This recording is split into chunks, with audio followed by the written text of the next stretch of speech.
Hello everyone, it's Silvia. Welcome back to my channel. Today we're going to have a look at a few decks that I'm going to rehome. There's going to be a few reasons why I no longer need these decks. But as always, I want to just state something very clearly. I generally do not buy a deck I don't think I will like. All of the decks that I do acquire are decks that for one reason or another actually call to me. So when I find myself rehoming a deck, it is most likely for one or two reasons. One is that I definitely used the deck, I loved it, I used it for an extensive period of time, I did some really good work with it, and now I feel like I've done everything that I needed to do with the deck, and I'm not necessarily using it anymore because it was something that it was very specific for a part of my practice that I'm no longer revisiting. And especially when it's a mass market deck that can be bought again, that is not out of print, for example, I feel like it is more respectful for me as a collector to actually pass it on to someone who will go through what I've been through and do the same type of work, or maybe even a different type of work. But in any case, they will use the deck a lot more than what I'm doing at the moment. So I have absolutely nothing against any decks. I don't think that that's even a thing for me. Of course, I have opinions, but they are never negative. And if I do have a slightly less positive opinion about a deck, I always make sure to point out that it's something personal and absolutely nothing related to the deck itself. So another reason why I will eventually decide to rehome a deck is because indeed I acquired a deck. I was not aware of a few things. There might be a card or more than one card that are very intense or too intense or overwhelming for me. And I find myself not really in a position to use the deck. And again, if that happens to be a mass market deck that is readily available, I don't have any problems in rehoming it and giving it to someone that will appreciate the deck a lot more, because probably they don't have the same reaction that I have to specific cards or concepts or vibes of the deck themselves. So when it comes to rehoming, for me, I always say this: if you're a member of my channel, you have members first access to these videos. It means that you can watch them before everyone else. They are available to members first, about, I would say, a week before everyone else, or just over a week. And I find that is actually the best way for me to rehome my decks, because what I form with my members is a very strong community, and there is mutual respect. And generally speaking, these are guys and gals that have been watching my channel for a while, and with whom I have an actual personal conversation more often than not. And so if they have questions about the deck, they can reach out to me and we can have a discussion whether they think that it might not be a good deck for them, or they think that it might be a good deck for them, but they just want to know what I think about it. And that's what happens. So in the last few months, I found myself rehoming mostly to my members. However, obviously, if there's still decks that have not been acquired by anyone else, then when this video goes public, feel free to send me an email. My new email, I do have a new email, by the way. It's fairlightwellness@gmail.com, because with the business email, I used to receive, unfortunately, fraudulent emails basically once a day, and I got really tired of that. So I'm hoping that with a normal Gmail account, this won't happen. We'll see. But in any case, so if you remember, you're seeing this video first, reach out to me if you feel like you want to acquire one of these decks I'm going to present to you today. Just for you to know, the ones that are mass market, I tend not to ship overseas, simply because You guys will find them at a much cheaper price in your country. Obviously, we need to factor in shipping cost, and that's always a bit of a painful note. However, if it is an indie deck, then of course, feel free to reach out. So I'm just going to start in no particular order, simply because I do have them in a pile next to me here on my table, and I'm just going to, grab them and show them to you. There's a couple of duplicate stack, and by duplicates, I don't mean that they're fake. I mean that I have 2 copies of the same deck. It happens and only once or twice because I forgot that I had the deck. I admit it. Yes, a couple of times I bought a deck forgetting that I already had it. However, more often than not is because I receive a deck as a gift. And so what I will do, I will keep the gift and rehome the original that I had before. And so this is the case for this one. So let me just zoom in so we can see the deck properly. This is is it an Inside Editions? Well, don't know when. I'm not entirely sure that it is an Inside Edition, but it feels like one of those decks. And if you know, you know. But in any case, this one is actually a lot better than what we usually think about Inside Edition decks. This is the Grateful Dead deck. So obviously, it is a tarot deck that is based, not just inspired, but based on a lot of how should I say it, graphics realizations, graphic design related to the Grateful Dead, greatest, a fantastic band. So I'm not too familiar with the music, and that's probably one of the reasons why I'm not necessarily using this deck a lot. However, as I said, I do have another copy that has been gifted to me of this deck, and so I don't need, because it is a mass market deck, I don't necessarily need to keep the original one that I bought, and that's the reason why I'm rehoming it. If you're familiar with the Grateful Dead and, let's say, all of the jargon and the keywords that come with them, they might be related to titles of their songs, they might be related to very famous iconography images that accompany their career. Of course, as you can see here. So this deck will definitely resonate with you. I think that artistically speaking, it's a beautiful deck. As you can see here, it might look like it's a bit peepish. I wouldn't go as far as to say that it's not scenic. I would say that it's maybe 90% fully scenic. I don't know whether that makes any sense, but it's a good deck. It's a good deck. It's got a very thick cardstock, very sturdy, so it feels like it can take a beating. That is not a problem to be using this deck a lot. As I explained earlier, I don't necessarily use it much, but it is one of those decks that if you're a fan of the band, you probably already have this deck because it actually is really good. I am somewhat familiar with the iconography and the symbology and all of these kind of graphics related to the band, so I actually really enjoyed it. But on the other hand, I do understand that if you're not, some of the renaming of the chord cards, or let's say some of the symbols that you can find on the cards are not necessarily making much sense. This is, we cannot, there is so much music out there. It's impossible to keep track of everything, and it's impossible to be familiar with everything, especially because when it comes to fruition, I feel like at the times in which the Grateful Dead were active, we didn't have Spotify and Apple Music and other streaming services. And so you actually have to buy a record of the band. And that took dedication. I didn't have as many records. I mean, compared to the amount of music that I listen to now from all over the world, on repeat in many, many cases, certainly when I was, I wasn't born when they were at the peak of their career, obviously, but they are still very famous now. So I actually never bought an album or a record by Grateful Dead. but I can access their music now thanks to streaming services. So I believe that we are exposed to so many various different bands that sometimes it's a bit difficult not to get overwhelmed. As you can see, it is a quirky deck, but it is related to the band, as I said, symbols and very iconographic kind of design.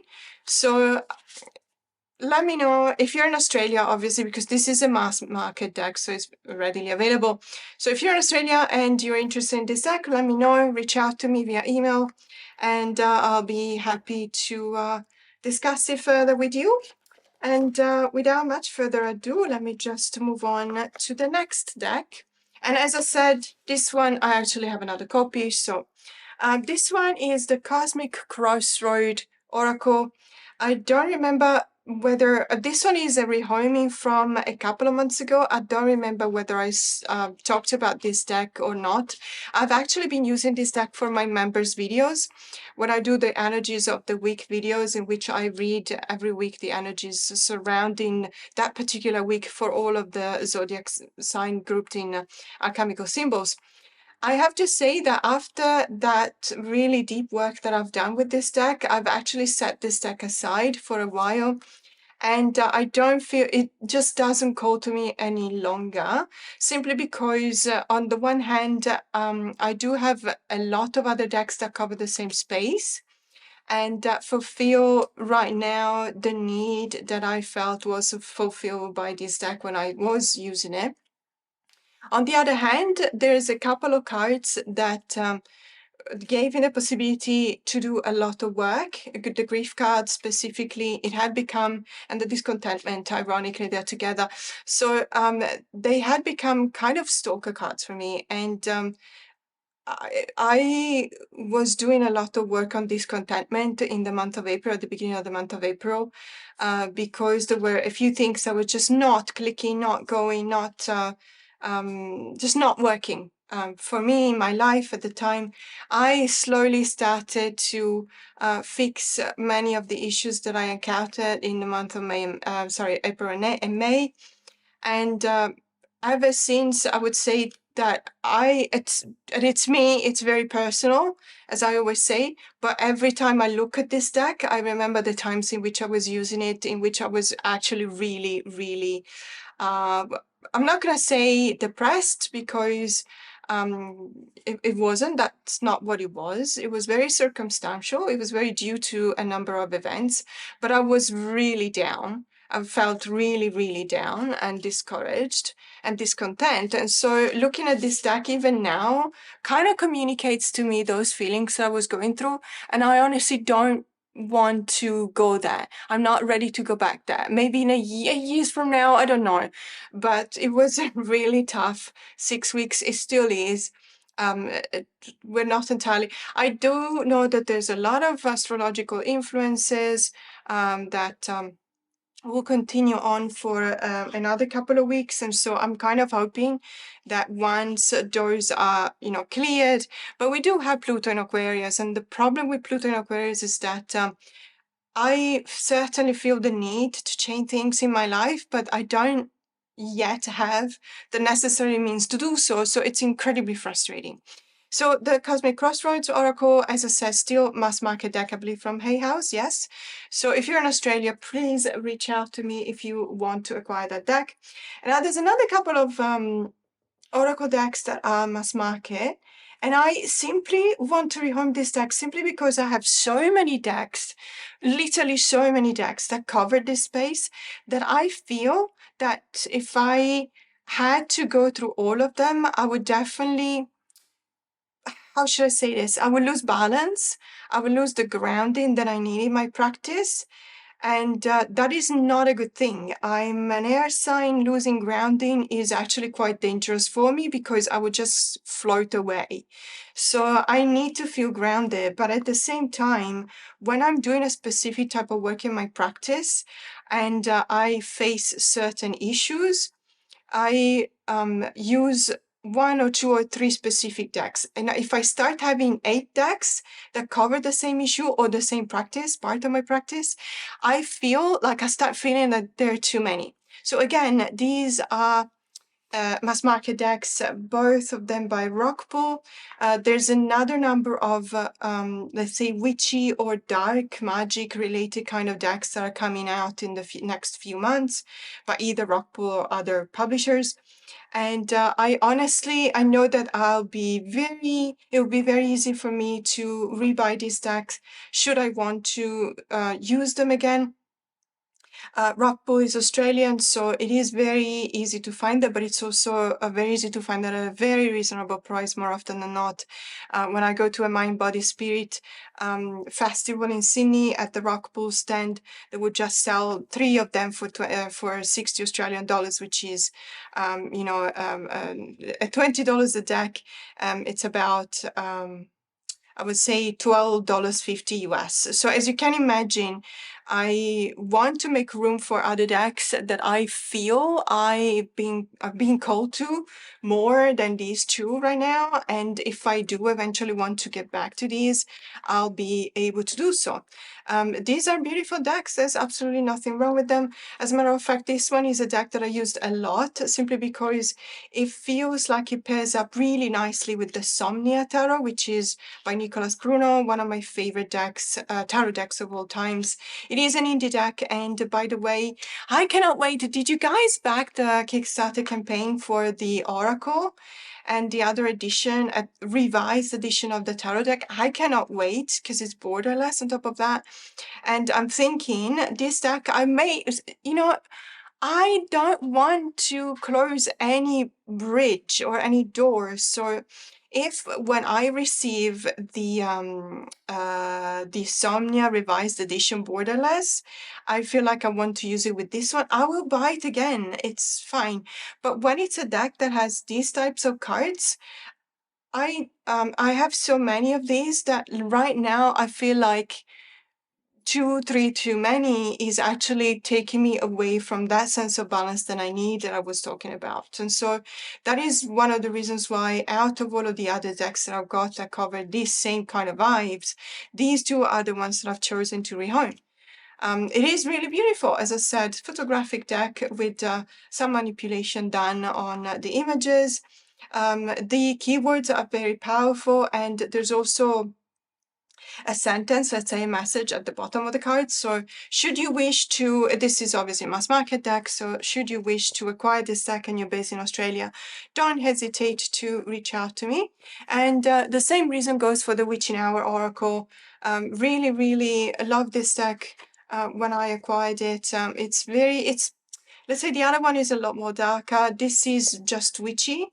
And this one actually pairs up really, really well with the Star Maiden Tarot. So I've done a lot of work with that. And if you do have the Star Maiden Tarot, you will see that there's a lot of elements that are very similar. This is by, it's by Larry and Anderson, but it's been illustrated by Oliver Berkey. Apologies if I'm not pronouncing it correctly. So obviously other decks that have been illustrated by Olivia will obviously pair nicely with this. It feels like it's one of those decks that covers a part of witchy decks that I've got that is on the darker side. And that's why I just, I feel like I don't need it now. I feel like I'm not overlooking it. It's staying on the shelf. It's gathering dust. It feels like it's very disrespectful of me to have such a deck and not use it. But it's not just a matter of overlooking. It's a matter of feeling like I really don't want to use it without saying anything negative about the deck, as I said. So I know that there will be someone who will show this deck a lot more love and attention that I've done so far. Now, this is going to come as a shock to a lot of people, and please understand that this is, again, very personal. I'm going to rehome the Accent 2.0 by Susanne Treister. This is just a deck that doesn't work for me. It's my fault. I don't have the necessary knowledge to work with this deck. I know that if I had the time to study this deck, I would definitely enjoy it a lot more. I kept it, I think I put it back in order. I don't remember. Yes, I did.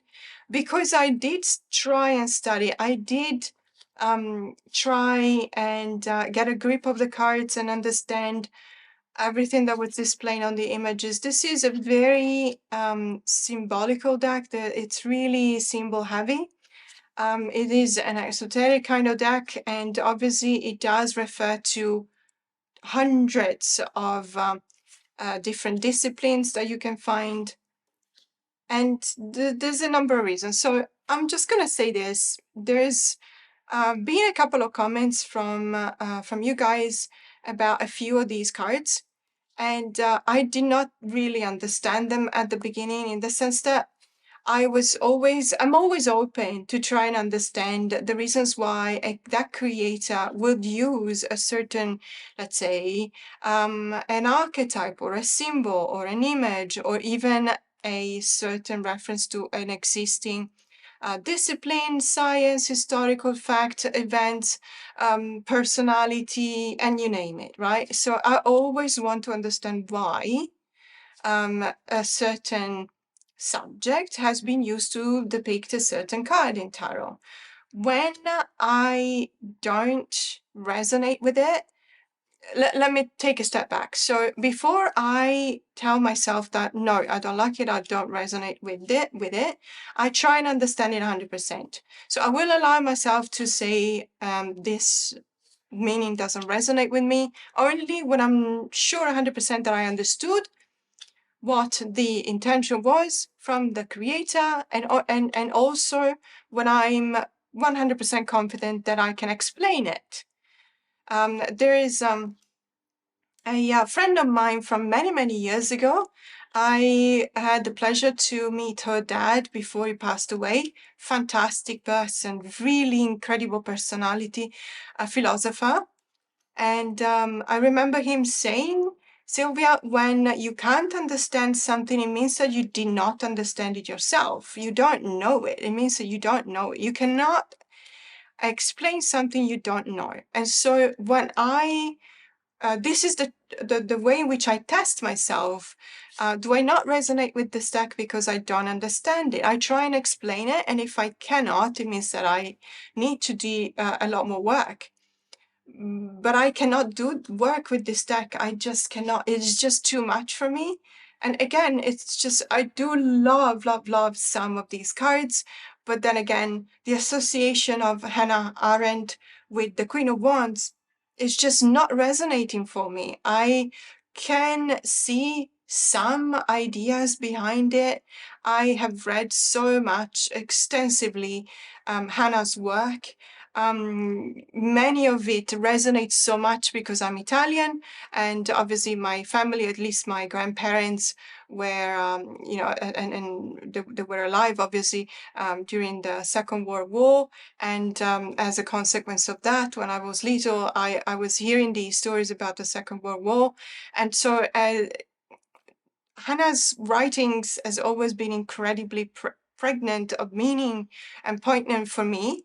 And I just do not associate Hannah with the Queen of Wands, even though I can see that a Queen of Wands can mean that particular part of Hannah's work that was, that was shown to as performance to others, to the public. So I understand, but I actually disagree.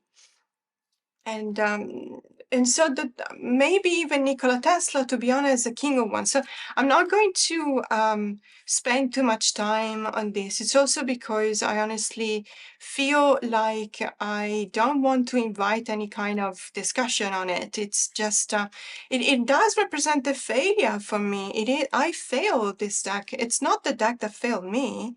I failed this deck because I don't understand it. I cannot understand it. And I know that I would, because I know that I would if I had the time, but unfortunately I don't. And this deck, ironically, when I bought it was around $90. It's still the re-edition, the reprint, so obviously not the $800. I didn't pay the $800 for the first edition, but I did pay $90. And now, ironically, it sells for $30. So it was also a bit of a, I don't know how I feel about that. So is it fair? So if now it sells for $30, it means that then the deck wasn't necessarily priced well at $90. You know what I mean? And yeah, of course, I understand the law of the market. Absolutely.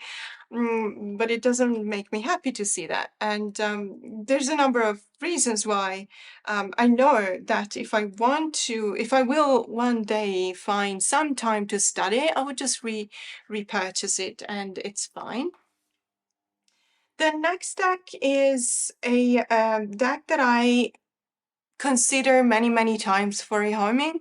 And every time that I look at it, I felt like it still had something to give me. But now I'm pretty confident that it's okay to move it on. And this is the Mood Tarot, a disgustingly relatable tarot deck. This is an indie edition. I don't think that it will ever come out mass market. It is one of those decks that was incredibly popular a few years ago when it came out. So it does have a plastic cardstock, so just for you to know. It is a RWS clone, but I would say an RWS clone almost 100%, but there are a few things that are slightly different, like this croissant hugging the moon, which is actually kind of cool. So there's a few things that I would say about this deck. When I first got it, I really enjoyed it. I felt like it was really spot on in many of the sentences, the phrases that you see on each and every card. It is meant to be a deck that mocks. It's a mocking kind of deck. Obviously, it chooses to focus on some very witty part of tarot, and I did enjoy it, as I said, very much at the beginning. This is not a deck that I can use for a reading. This is not a deck that I can use for, let's say, none of the many things that I do in my tarot practice.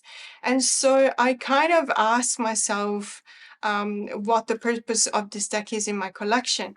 Because now that I have been using this deck and I know all of the gimmicky sentences that you find on the cards, it doesn't make me laugh anymore. So at the beginning, obviously, I did not know. So I was looking at this card and I knew that it was the Two of Cups. And so I was reading what the characters are telling each other. I brought you a cup of my love juice. Oh, I brought you a cup of my love juice. And, and the lion says, you two are sick. So obviously I was really laughing the first time that I saw this. And it's naughty. It's really naughty, but it's funny. The humor that it displays, it's sometimes crass, but with still, a very enjoyable side to it, or not. I mean, it depends on what kind of humor resonates with you, of course. And you might find it not funny at all, and I completely understand that. I did have a few laughs when looking at these cards, but now it feels like when I read them, I'm like, okay, yeah, again, and this is not. So it's in a few cards you will notice that they use the same joke. So I definitely better pee before this trip. And there's another card, I think it's the Eight of Swords, that says, okay, well, I should have gone to the bathroom before doing this or something like that. So the concept is the same. And it's fine. I'm not criticizing the deck. Absolutely. As I said, it's not. So this one, for example, will always make me laugh. I get it. This one, I actually get it. I am the kind of person that wakes up at 3 a.m. wondering if I leave the oven on. Now, my oven is quite noisy, so I would not be doubting that. So I will know if it's on or not.